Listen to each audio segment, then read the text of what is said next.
Hello, pals. Welcome back to another video. And Hey, no, I'm doing hey, my hon, video intro right now. do you want some candy? I appreciate the gesture, What? but it's just like bad. Oh, It's bad timing. do you No, I want don't. some chocolates? No, I love you. It's Oh, okay. okay. Yes, we are still gonna go. We're still gonna go Alright. for our date. Don't worry about it. Anyway, sorry guys. The video today is about a really important thing you need to know about playing a rogue on WoW. Let's get in the video.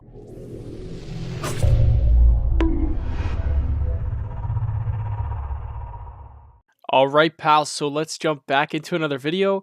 In today's video, I actually have a very helpful, useful one for you guys in PvP, and we're going to be talking about basically this problem that a lot of lower rated rogues have, maybe even some higher rated, and how to fix it. So what we're going to be talking about today is basically what is called stun gapping. So what is stun gapping? Stun gapping is essentially when you're, you're within a kill window in PvP, and you're stunning your target, and you want to stun them multiple times, and you leave any window of time in between the stuns. Ideally, anytime you're trying to kill somebody, you want to lock them down fully. You want to stun them into your next stun with zero time at all in between, because if you leave this little gap, you're giving the enemy a chance to respond. For example, let's say you're fighting against a warrior and you cheap shot him, and you leave 1 little millisecond before your second cheap shot, he can get a blade storm off, and just like that, you're not going to be able to restun him for about 6 seconds.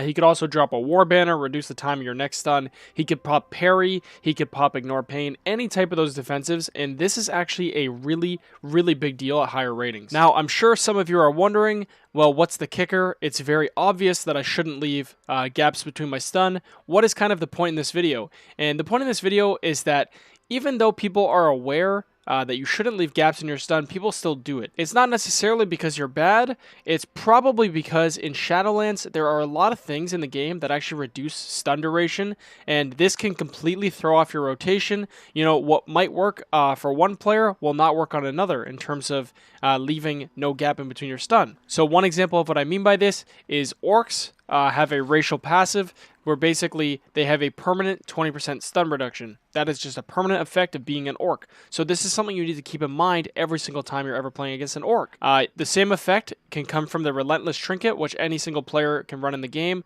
Primarily humans will play this. Instead of running a medallion. Another thing in the game right now is actually Sifu's the Legendary. Every class can build this, and this basically reduces CC effects by 10%, so this does work on stuns, and Sifu's actually also stacks with Orc. There's also in the Venthyr tree, for one of the soul binds, there's a thing that's basically called clamps, and without overcomplicating it, it's basically something where a player can stand still, and then they'll have this window where the next stun on them will be significantly reduced. So basically, all I'm trying to say is there's a lot of things in the game that can reduce stun duration, and these are things you need to keep in mind, which is why I want to kind of explain to you a new way of thinking. So I get asked on my live stream all the time, you know, what is the best opener?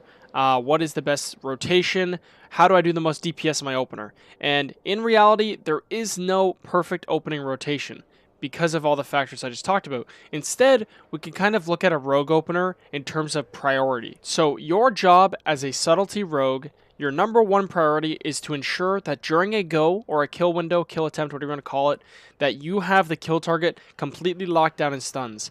Whether that's a full kidney shot into a re-cheap shot twice, or just cheap shotting 3 times, whatever it is your number one priority to make sure this target stays stunned. Rogues primarily play with mages, so spending your energy in globals on stuns instead of damaging abilities is no problem. You know, usually our win condition comes from a mage's combust, where they can basically solo all the damage that we need. Also, we usually run this talent, Prey on the Weak, so it gets nerfed down to 5% in PvP, but regardless, it's going to guarantee that the target actually takes more damage from our teammate as well. Priority number 2 in our kind of opening burst rotation is that we go for 5-point eviscerates, especially in the crit window. These are going to hit very, very, very hard. And then priority number 3 is basically just building combo points with Shadow Strike. You also can throw Sepsis into the mix if you're playing Night Fae, or Echoing Reprimand if you're playing Kyrian. But ideally, these are the 3 kind of basic things you need to remember when it comes to a burst opener. Things might be a little bit different if you're playing a 1v1 or if you're like playing with a healer in 2v2. You know, it's not necessarily that important to go for 3 stuns. Maybe it's better to prioritize damage, but specifically in 3v3, it is going to always be your number one priority to guarantee that the target will stay stunned. So now I'm going to give you guys kind of an example of some rotations and how they would vary based off of what you're fighting. But while I'm running out here to find some people to test on, I want to explain something quick as well. I am on my alt rogue here, so ignore the low renown and stuff. But basically, this conduit you can buy with Conquest Rush setup. I've talked about this in another video. I would say this isn't even a recommendation from me anymore. At this point, it feels like this is a must. It's really, really going to help you with your energy pooling when you need to triple stun. And it will make sure you always have enough to do what you need to do as a rogue. Okay, so one kind of standard opener I like to do sometimes is I'll have Cold Blood up. I'll go Shadow Blades into a cheap shot. I will pop, you know, like Symbols, Badge, and Dance. I will Shadow Strike one time into an Eviscerate, Mark for Death Eviscerate, and then cheap shot again. So as you can see, I'll do it on this target right here. Get that off, and then that, and as you can see, perfectly able to restun. I could throw one Shadow Strike in between, and almost 100 to 0. So as you can see, I had no gaps in my stuns. I was able to fit a bunch of globals in the first cheap shot, and then in between the second cheap shot, I squeezed in one Shadow Strike, and I was able to finish out the stun chain.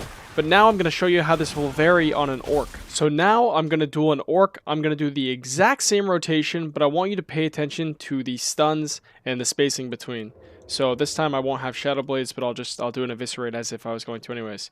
So I come up, kind of do the exact same thing.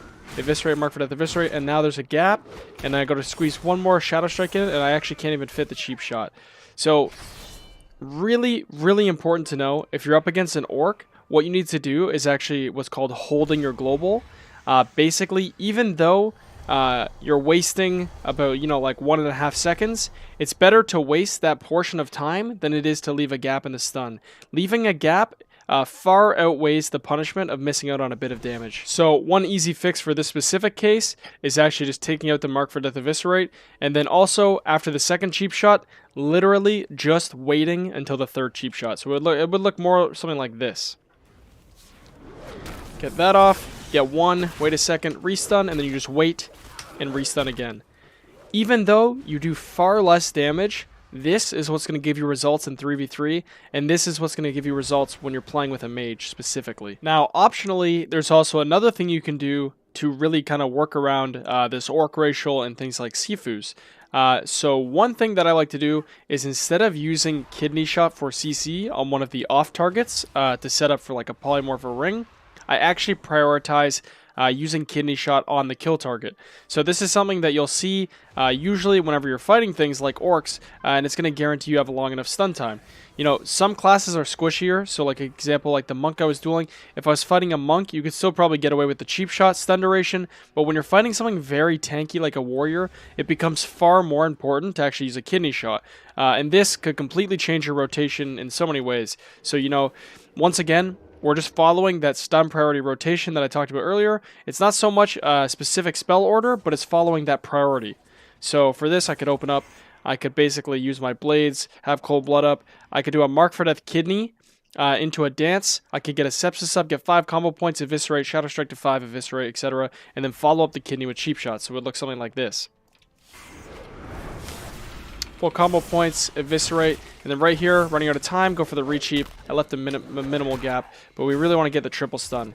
And as you can see, on Orc, it really does not last nearly as long, so doing that Kidney Shot is going to help you a lot. Anyways, guys, I'm going to leave the video short and sweet today. Wanted to get this one out for you. I just want to apologize too, guys. I know I've been somewhat inactive on YouTube. I've been posting about once every 5 to 6 days. I want you guys to know I will be moving in 4 more days. This upcoming Sunday, I'll be moving to a place with my girlfriend, and I plan to become way more active on YouTube again. I have a lot of video ideas planned. Also, Burning Crusade around the corner in the future. I'm super excited for that. You know, we'll definitely have content on that as well. So yeah, I guess just thank you so much for watching, guys. If you want to watch me stream, I stream daily, twitch.tv/ipalamore. I have like Twitter, Discord, all those kind of random things. It's all in the description. Thank you so much for watching, guys, and I hope the next time you fart, there's no poop. Have a good day.